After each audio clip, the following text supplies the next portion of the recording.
और सबसे पहले आपको दिल्ली से बड़ी खबर बता दें, राज्यसभा सीटों पर चुनाव का ऐलान चुनाव आयोग के द्वारा किया जा चुका है। 15 राज्यों की 57 राज्यसभा सीटों पर यह चुनाव का ऐलान किया गया है और बिहार के भी इनमें 5 और झारखंड के 2 सीटों पर चुनाव होंगे। 10 जून को वोटिंग कराई जाएगी और 7 जुलाई को इन सभी का कार्यकाल खत्म होगा। तो यह बड़ी खबर आपको दिल्ली से बता रहे हैं, जहां 15 राज्यों की 57 सीटों पर राज्यसभा के चुनाव होंगे। इनमें से 5 सीटें बिहार की है और 2 झारखंड की भी सीटें हैं। 10 जून को वोटिंग की प्रक्रिया की जाएगी और 7 जुलाई तक इन सभी मेंबर्स का कार्यकाल खत्म हो जाएगा। तो दिल्ली से यह बड़ी खबर आपको बता रहे हैं, राज्यसभा की सीटों पर चुनाव होने हैं। 57 सीटों पर चुनाव होंगे, जिनमें 5 सीटें बिहार की है और 2 सीटें झारखंड की भी है। 10 जून को चुनावी प्रक्रिया पूरी कराई जाएगी। बता दें कि सभी जो मेंबर्स हैं उनका कार्यकाल 7 जुलाई तक का है, वो खत्म हो जाएगा और उसके बाद नए निर्वाचित सदस्य जो होंगे उनका कार्य शुरू हो जाएगा। और इस पूरी खबर की अधिक जानकारी के लिए हमारे संवाददाता शैलेंद्र कुमार हमारे साथ फोन लाइन पर जुड़ चुके हैं।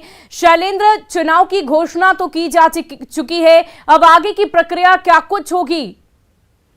देखिए, यह चुनाव जो है बिहार के लिए काफी महत्वपूर्ण है। चुनाव की घोषणा कर दी गई है। राज्यसभा के कई प्रमुख जो सीटें हैं, जिस पर कई प्रमुख चेहरे हैं बिहार के सियासत के, उन तमाम लोगों की जो सदस्यता है वो समाप्त हो रही है।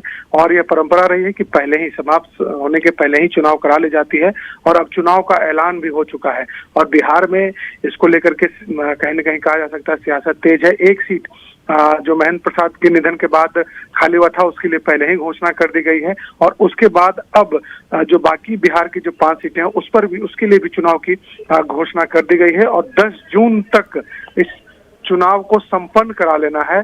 और जो अभी भारतीय निर्वाचन आयोग ने जो नोटिफिकेशन जारी किया है, उसमें साफ तौर पर यह देखा जा सकता है कि किस तरीके से इस चुनाव के बाद अब बिहार की जो सियासी सरगर्मी है वो लगातार बढ़ने शुरू होगी। क्योंकि इसमें जदयू की बात करें तो जदयू की ओर से आरसीपी सिंह हैं, उधर दूसरी और आरजेडी की बात करें तो वहां मीसा भारती सहित कई लोग हैं। तो इस तरीके से कहा जा सकता है कि काफी ये महत्वपूर्ण होगा और देखना होगा कि उनके जगहों पर जदयू में आरसीपी सिंह जाते हैं फिर से या नहीं, तेजस्वी यादव मीसा भारती के नाम पर कितनी सहमति देते हैं, आरजेडी में क्या चल रहा है, इन तमाम चीजों को देखने की जरूरत है। अब जी शैलेंद्र, ये बातें तो आपने बताई, लेकिन इससे क्या किसी पार्टी को और भी ज्यादा फायदा मिलता हुआ नजर आ रहा है? कौन सी पार्टी को इस चुनाव में जीत के बाद और फायदा मिल सकता है?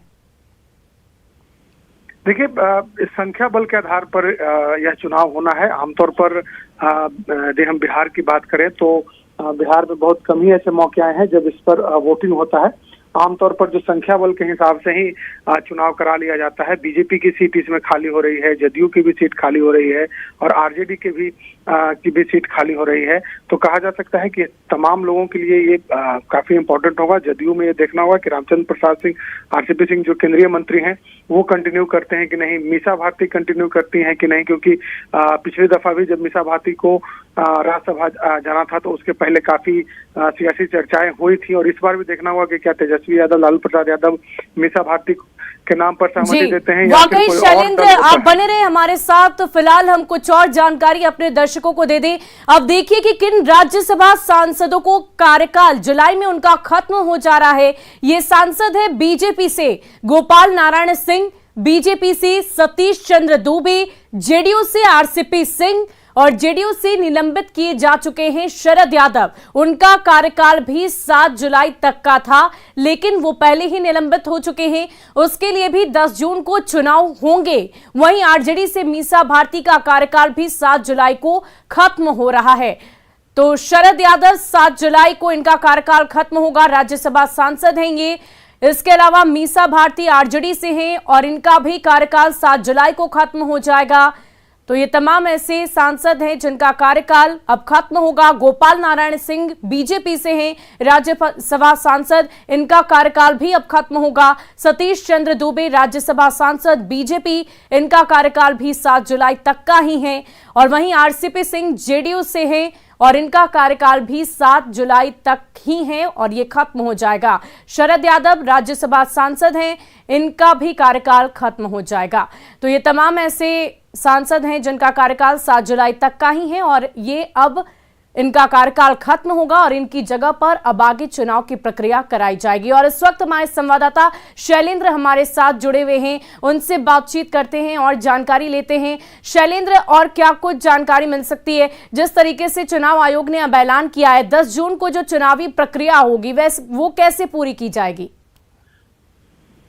देखिए, आमतौर पर जैसा कि मैंने कहा कि कई बार ऐसा होता है कि सभी दलों की आपसी सहमति होती है और संख्या बल के आधार पर इस चुनाव को कराया जाता है।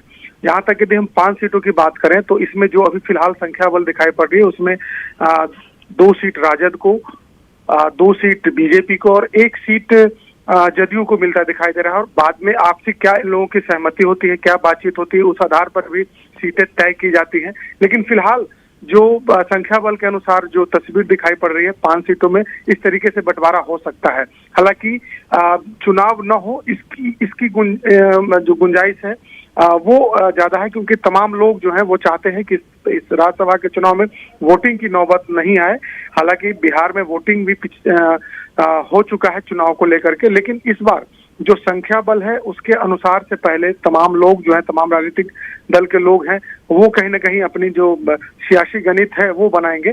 और 5 में 2 आरजेडी, 2 बीजेपी और 1 जदयू के पास सीट जाने की संभावना है। और अब देखना होगा कि इन सीटों पर किन किन लोगों को भेजा जाता है। हालांकि यदि हम बात करें आरजेडी की तो मीसा भारती वहाँ एक प्रमुख चेहरा है, दूसरी ओर जदयू की बात करें तो आरसीपी सिंह प्रमुख चेहरा है।